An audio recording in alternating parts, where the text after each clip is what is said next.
Now, between our first appointment and our second appointment, we had some lab work to do. And our lab work was to construct base plates and occlusion rims, and the lower base plate has got a little piece of speaking wax on it. That is the exercise that you did yesterday, or we're going to do this weekend. The base plate and occlusion rim is nothing more than a vehicle that we can start to determine tooth position. Because one of the things I want you folks to take from this weekend is I want you to take a different approach to complete dentures. I want you to start thinking like crown and bridge. I want you to take a crown and bridge approach to complete dentures.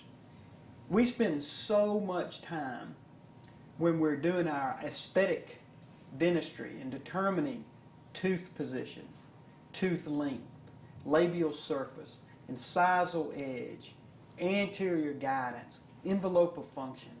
And we get it so exquisitely accurate in our crown and bridge. I would like you to take the same approach to a complete denture, because it can be done. And if you're going to make a denture at a real high level, it must be done. We want to be able to fit the teeth into the patient's face, and we want them to be able to function just like it was their natural dentition, phonetically, aesthetically, and functionally. We use a little routing slip in our office. In fact, I'll put one in the manual so that you can have one. This little routing slip is nothing more than the in-office lab prescription. We use this for all the cases that go through the lab. And then if we're going to ship that case off to Newcraft, it's going to get a case number. You'll also notice that the return date of the patient's on here, and so that when that case gets back to our lab, anybody can walk back there, pick up the pan, and know that our next step is here. We even record which denture teeth we've used, the mold, the shade, and so it's just a nice little communication tool that we use in the office. We've made our base plate and occlusion rim, and our goals for today are going to be to determine tooth position. And you know, I like to set the teeth myself. Okay, you do that yourself? I do it myself. Wow. And I like for you to see what I'm doing and how I'm doing it. And I want you to be an active participant in it, so that when we're talking and we're using speech and all that kind of stuff, you can kind of give me an idea how it feels. And we poured our alginate impressions, and we generated some stone casts that have recorded all of the vital structures. Kathy has set me up back here. I've got a Bunsen burner. We got a little torch. We've got some waxing instruments, and these are just personal preference type of instruments. We've got a paddle that we're going to set some teeth on to be able to get a nice occlusal plane. I've got a rim former back here if I want to adjust my rim, and got a paint scraper in case we get anything on the floor, but I use this to melt wax sometimes. It's an Alma gauge, which will allow us to determine the labiolingual position of the ridge sometimes.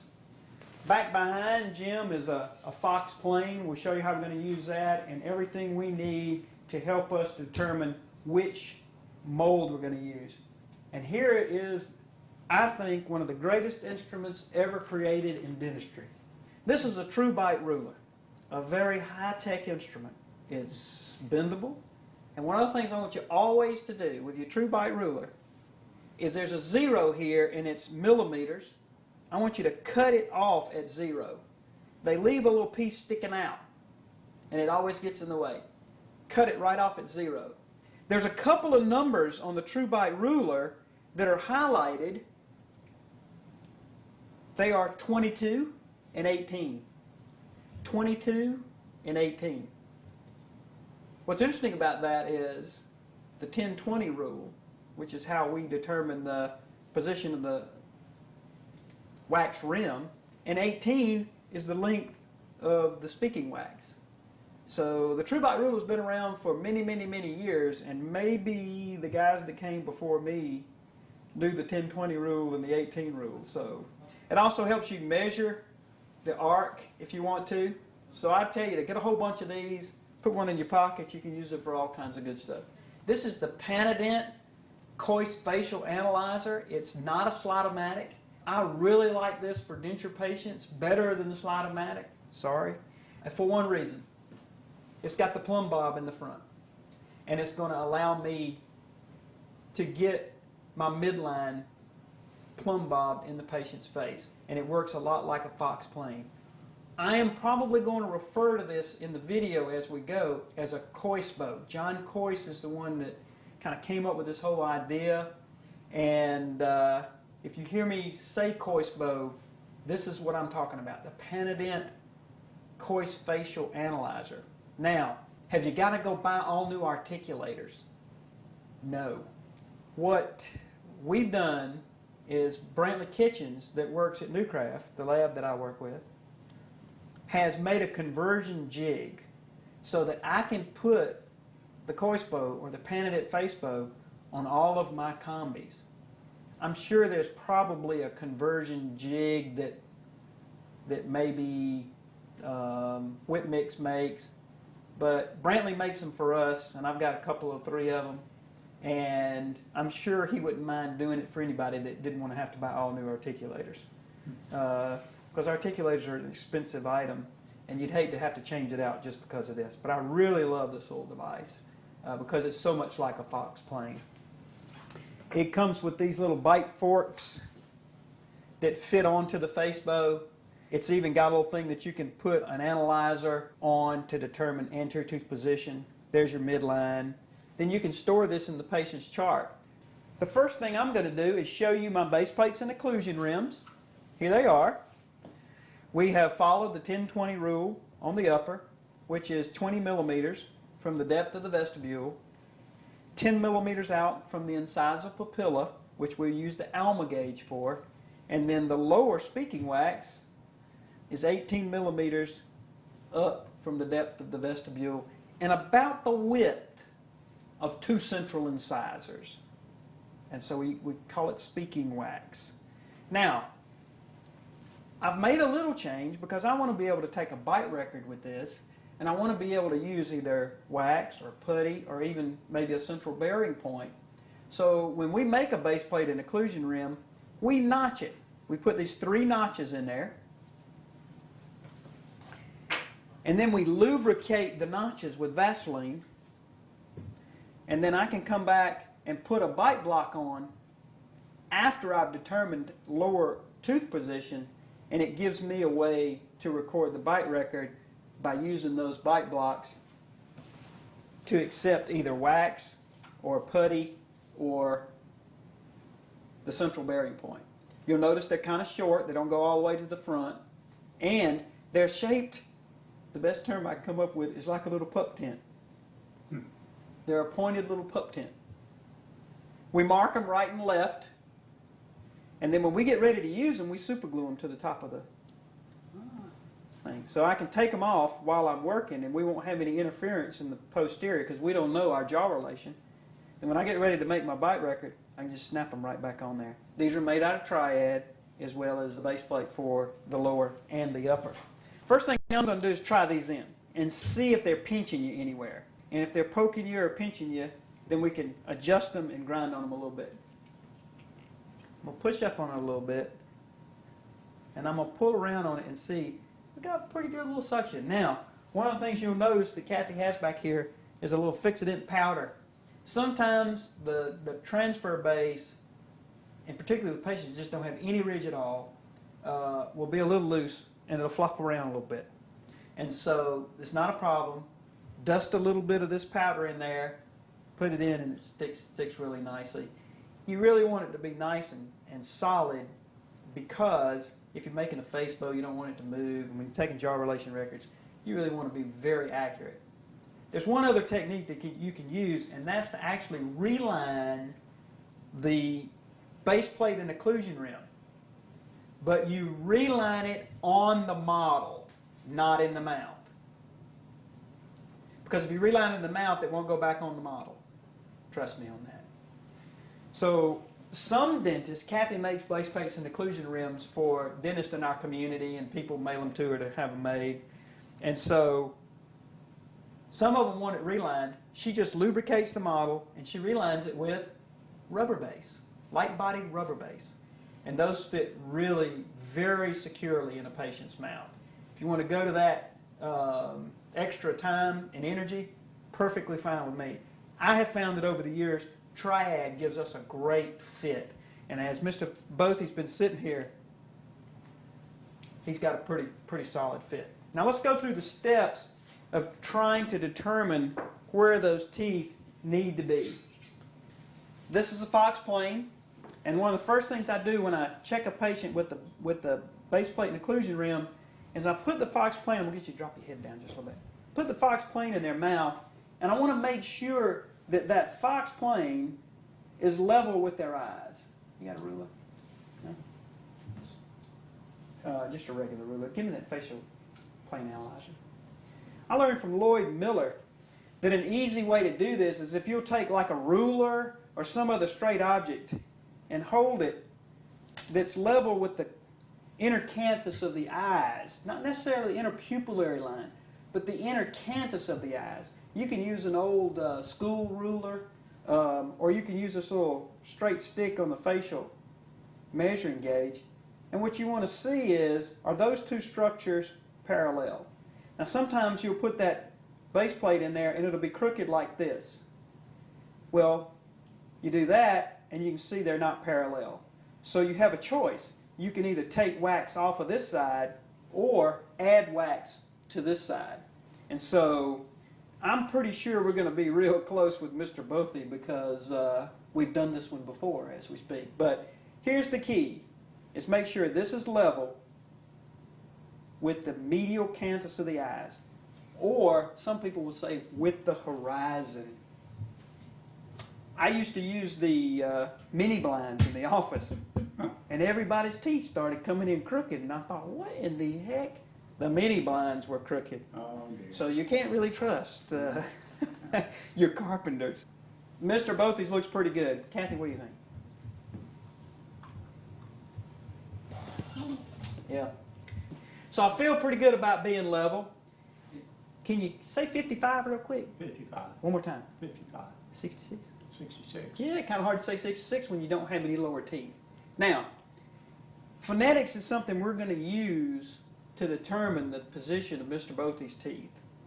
And so if you go back to the steps of restoring anterior teeth in your crown and bridge literature, one of the things you realize is the tooth to lip relationship is the 55, or very fine. Say that for me. Very fine. You use your upper incisal edges of your teeth against the vermilion border wet-dry line. So the wet-dry line is where the water stops and the dry begins, or vice versa. And so one of the things we'll go through is those types of numbers. The other thing I want Mr. Bothy to do is raise your lip up as high as you can like this. That's called the high lip line. And lick the front of it for me. Now say 55 one more time. 55. 55. 55. Not too bad. The tooth to lip relationship is pretty good. Now, what if I wanted to change that? Very simple. I just add some wax to it, or I can heat up some water and push it forward or push it back. Because the other thing we have to be concerned about is lip closure path. Your upper front teeth are actually behind your lower lip. Behind your lower lip. And so that when you close your mouth in a rest position, if the teeth are too far out, it'll bang into your lower lip. And patients will tell you, my teeth are too long. They're probably not too long, they're too far out. And so their lip closure path is being encroached upon. We won't really be able to work lip closure path in Mr. Bothy's mouth until we get some actual denture teeth in there. Now, we can also look at lip at rest. I'm going to get you to put a little water on there. Okay? And I want you to close your lips together and then lightly open them up. And he shows absolutely no teeth at lip at rest. He shows no teeth at all, but at his age, you'd really want about 1 millimeter to 1.5 millimeters of tooth showing. So I'd really like that rim just a little bit longer. Here are my choices though. I can add to the rim right now. Or when I set my teeth, I can set the teeth in there just a little bit longer. So let's do two things. Let's add to it right now. Okay, I'm going to take that from you for a second. One of the easiest ways to add to any wax rim and get a uniform thickness addition is to use a piece of baseplate wax. The thickness of a piece of baseplate wax is 1.5 millimeters. And so if I can just add one little piece, then I know I'm adding it in 1.5 millimeter increments. If I want a 3 millimeter increment, I'll just fold it over and add double thickness. It's pretty accurate, and it works really well. I'm going to heat this in my flame just a little bit.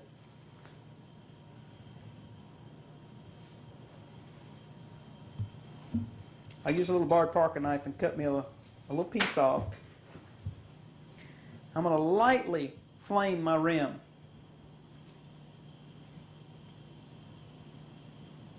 And then I'm going to gently add to it. And I'm only going to go back to about the first molar.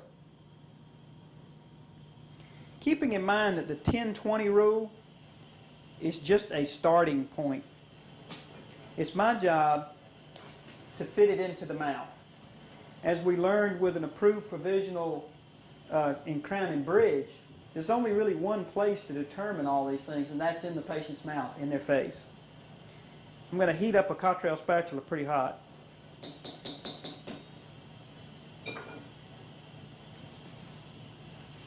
I would encourage you when you're melting a lot of wax or you're heating up wax when it's dripping, put down a kind of a wad of paper towels because it'll go right through these little blue sheets. Baseplate wax does not come out of your clothes. I'm luting it down on the buccal and the lingual. We've added about 1.5 millimeters. And I'm just going to very quickly slide this in Mr. Bothy's mouth. I'm going to get you to lick the front for me. Say 55. 55. One more time. 55. Now, if you'll just relax and let your lip drape just a little bit, open just a little bit, and we're looking at about 1 millimeter of tooth.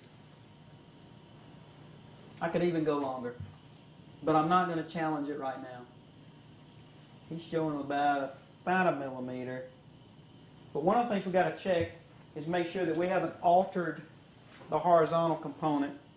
So I'm going to drop my Fox plane back in and realize that I have not skewed it one way or the other. Here again is another reason for using that one thickness of baseplate wax, is it's going to keep it level for me as I'm working. If I just tried to drip some wax on or pile it on there, I would have much more of a tendency to do this. So basically, I've just used a shim. Oh, Yeah. 55 for me one more time? 55. That actually sounds better. You're getting a little crisper. 55. Very fine. 55. Excellent. Okay, so we haven't altered our horizontal component, and we've added 1.5 millimeters to the length, and frankly, his lip is more supported. It looks a little bit better. The next thing we'll do is we'll get Mr. Bothy to raise your lip up as high as you can. And then I take my periodontal probe, which is on the other end of my Explorer, and what I'm going to do is I'm going to scribe that line right into the wax, all the way back, and I'd like to do it even farther back than the canine. And I'm going to scribe that line.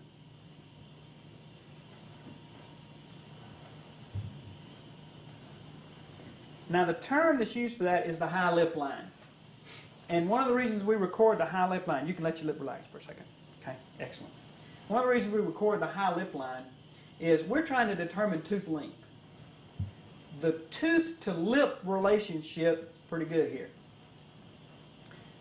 We need to take from the incisal ledge now and measure up how long a tooth do we need to put in there. Well, there's nothing worse than you showing a lot of pink stuff in your denture. We got a lady that works at the Waffle House down there making off Arkwright Road. When she smiles, you see about this much pink stuff. and I don't think she even wears a lower denture. But when he smiles, all I really want to see is just the interdental papilla, the little pink points between your teeth will show. Now, some patients with natural dentition show a lot of gum. It's called a gummy smile. It's called vertical maxillary excess. Kathy has a vertical maxillary excess and shows a lot of pink stuff when she smiles. It's very attractive, but for the average denture patient, I'm not going to build that in most of the time. I just don't want to show a lot of pink stuff. Okay? So our high lip line has been recorded. The other thing we want to do is we want to get the midline. When it comes to midline, we want the midline of Mr. Bothy's face, not the midline of his teeth. And in most every patient, their nose is to one side or the other, their chin's to one side or the other, unless they've just been born. Because, you know, over the years, things kind of get moved around. Fall apart. Oh, don't we know that? And so, in the old days, we'd use a rubber band. I'd take a rubber band and we'd put it on here like this, and then I'd raise it back and we'd snap this big pink line on their face, you know. I'm going to turn this off right quick. And then we'd have that red line on their face to go by. Kathy felt like that was counterproductive to our business plan. So what we use now is a piece of wax dental floss. And so I'm going to hold you hold the top, and Kathy did it. Kathy did it. And then I'm going to hold the bottom, and I'm basically looking to try and bisect his face with that. Now raise your lip up for me. And what I can do is scribe that midline right on the wax rim using a piece of wax dental floss. Now, I'm not going to let his nose or his chin bias me one way or the other because I have this little piece of dental floss to help me there. Okay, we've got our high lip line, which is going to help us determine the length of a denture tooth that's going in. We've got our midline. The other thing we want to do is we want to determine where the canines go. Because if you look at how we're going to select teeth, the way we're going to do it is length of a central, width of a central incisor, and the width of the 6 anteriors. And so the width of the 6 anteriors are going to be where the eye teeth used to be. Okay? Now, it's always kind of a judgment call there. But most dentists that I know of can numb up an eye tooth. And typically, the canine tooth is right under the infraorbital neurovascular bundle, and it's also in line with the pupil. So you come down from the pupil to the infraorbital neurovascular bundle, and the canine should be right there. But the easiest way to record it is all dentists can numb up a canine. So what I'm going to do is I'm going to act like I'm giving Mr. Bothy an injection, and I'm going to numb his canine, and Kathy is going to scribe a line right down the front of that. Then I'll go to the other side. I'll act like I'm numbing up number 11, and she'll come right down the front of that. I try to offer her an inclination of what I think the tooth is going to be inclined like here and here. So, now what we have is we have the width of the 6 anteriors, the midline, and the high lip line. And if you would let me have this for just a minute. I've marked the canine eminence points and the midline and the high lip line with a permanent marker so you can see that. And then I'll pop it back in Jim's mouth. Okay, now raise your lip up as high as you can for me. Yeah. Say 55. 55. Excellent. What that does for us is if you'll realize that is the field in which we will set the maxillary anterior teeth. And we've used some fairly known parameters. There's one other thing that I always like to do, and that's I use a facial measuring gauge. This is a little device that uses the golden proportions, and it converts it for you into millimeters.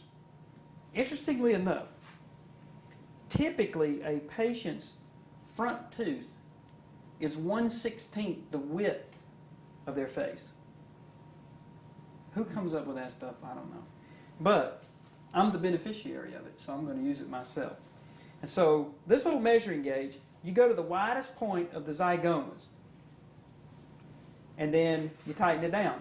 Now this is just one more kind of narrowing it down thing. Kathy's going to write this down. It's 8.5 millimeters. So what this is telling me is that an 8.5 millimeter wide central incisor would be good in Mr. Bothy's mouth. Now, it just so happens that the length of a central incisor is 1/16 the length of a patient's face. Wow. Kind of weird, isn't it? Yeah.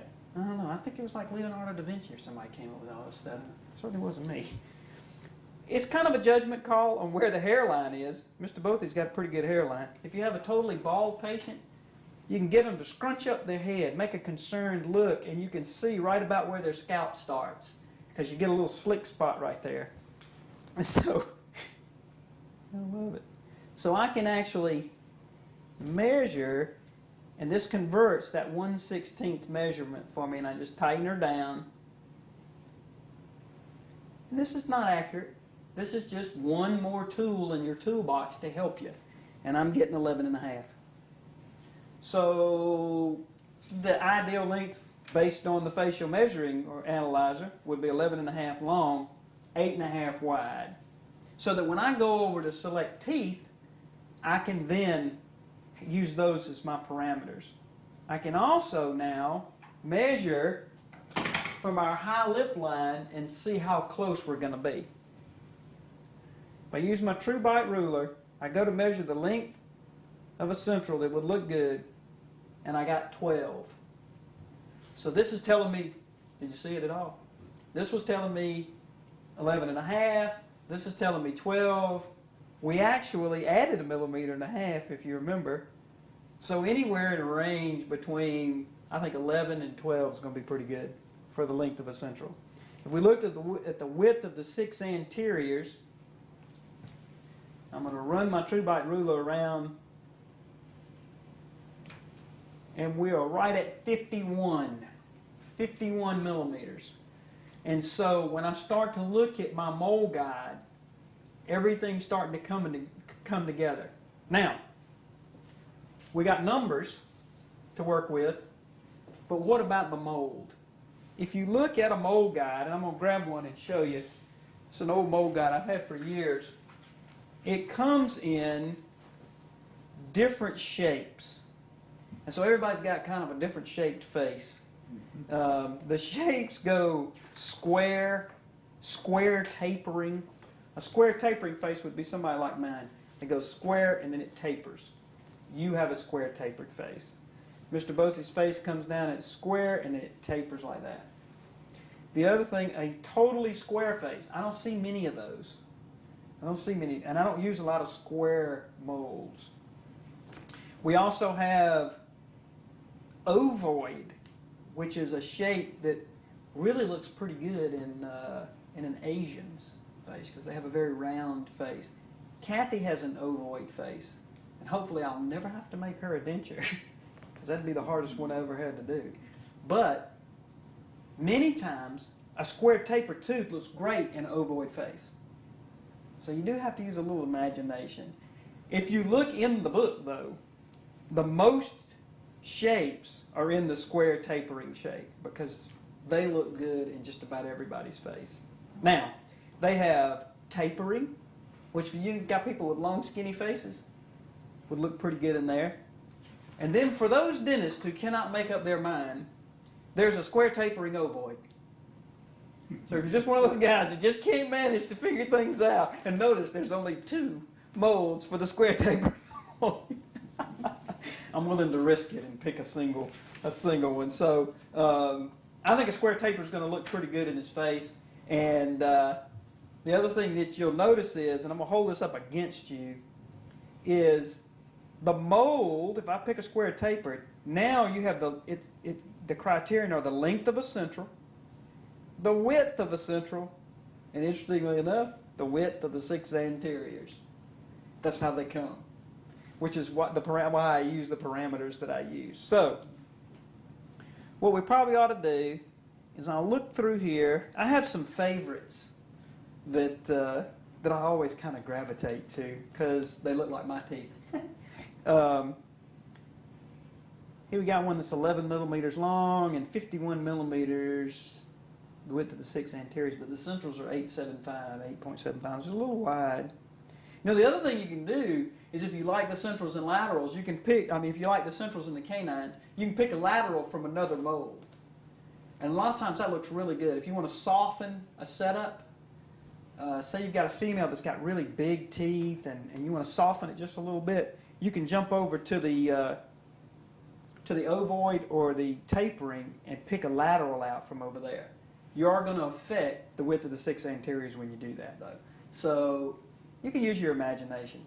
I like to set 2 teeth in there before I start working with the lower speaking wax.